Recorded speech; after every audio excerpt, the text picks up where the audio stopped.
the movie where he battles with Godzilla. I mean, that's the only one I've seen. So I'm refilling my energy, which doesn't make sense because Godzilla's not a fucking tank. He's a monster. Say heal. Anyways, it's the blue squares you find on screens that give you like 50 points of energy back. And these yellow blocks you find, they either give you an item, teleport you to a random area, or give you the most useless information I just mentioned before. There are 4 different items. 2 of them heal you. One's weaker, one heals you fully. And then there's a red item, which gives you more power, which doesn't really help much. The green one gives you invincibility, which helps a lot.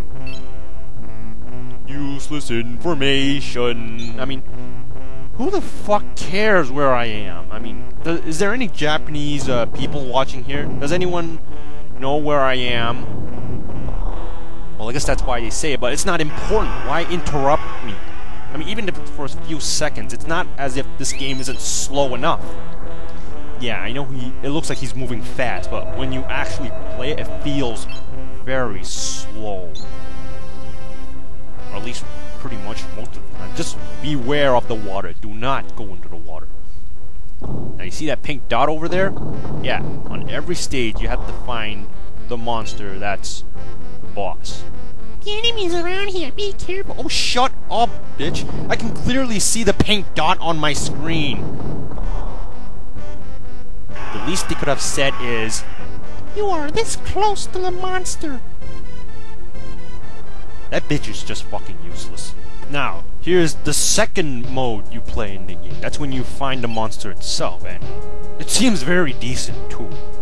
First time, anyways. So anyways, where's King Ghidorah? He's flying down. It's the 3-headed fuck I was talking about earlier.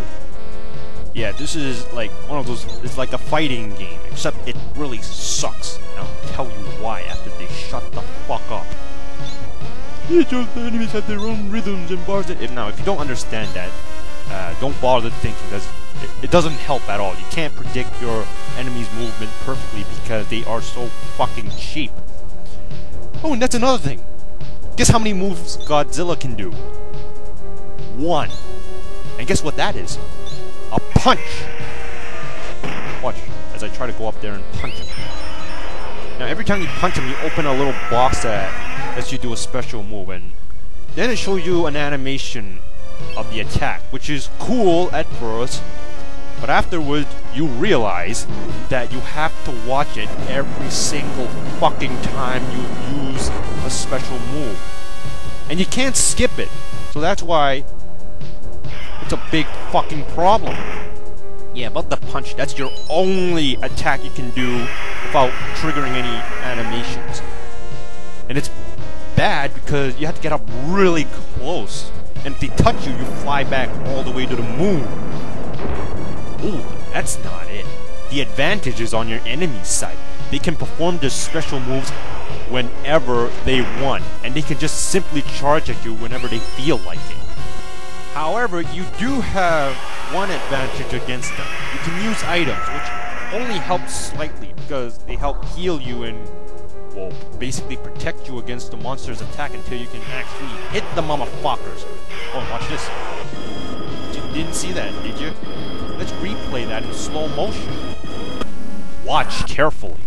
Watch as he does his special attack without touching me. See, look at that. He just did it without even touching me. That's fucking cheap. So at least they had the courtesy to make sure you don't do it like over and over again until you die. But that still doesn't help. Because they do it at the worst possible moment ever. And again, we have to watch the fucking animation, blah blah blah. Basically just like what you saw in Spoony One's review of Final Fantasy VIII, where you have to watch the animation over and over again. Useless information. Okay, so he's gonna die, and I'll briefly tell you about the attacks in the box. You've got your infamous atomic breath. There's 2 versions, the stronger version and the weaker. The stronger version is the best, obviously. And you can only do it when Godzilla's head in the box is tilted back. And then you've got the ball-smacking headbutt. You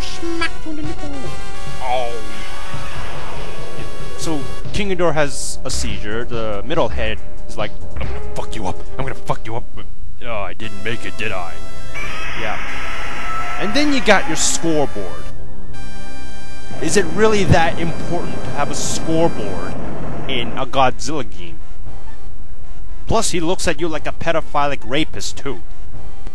I mean, the way they drew him in this game, it's just so creepy.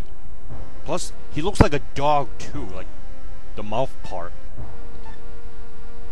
I finished stage 1, I got 5,040 points, I don't give a fuck. They give you credits, I don't know what the hell they do, I guess they give you more life. There, King Ghidorah gets taken away by a UFO!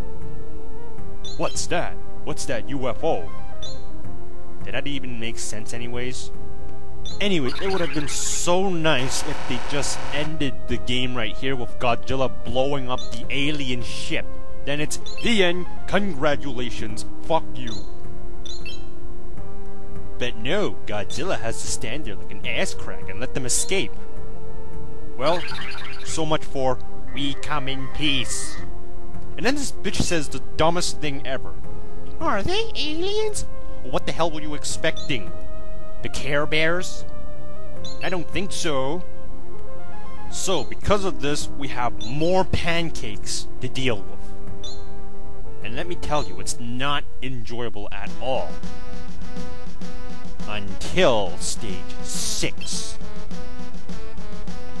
So, this is the Super Nintendo, guys. Stay tuned for part 2 with the walkthrough.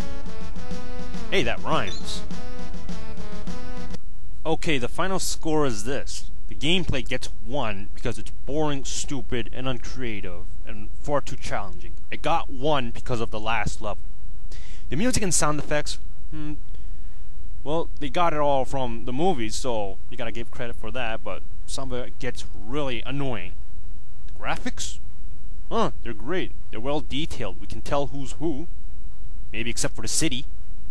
And the controls, well, they're not broken, but for some reason during battle mode, they're kind of delayed. And the fun factor, unless you are a Godzilla fan, this will suck. Now remember, you have to be a hardcore Godzilla fan in order to find any fun factor in this. So, this game gets a 3.7 out of 10. It's a piece of shit cake for the average gamer. This is the Super Nintendo, guys. Stay tuned for more.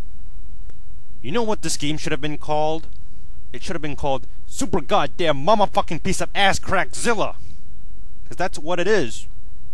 Stay tuned for more.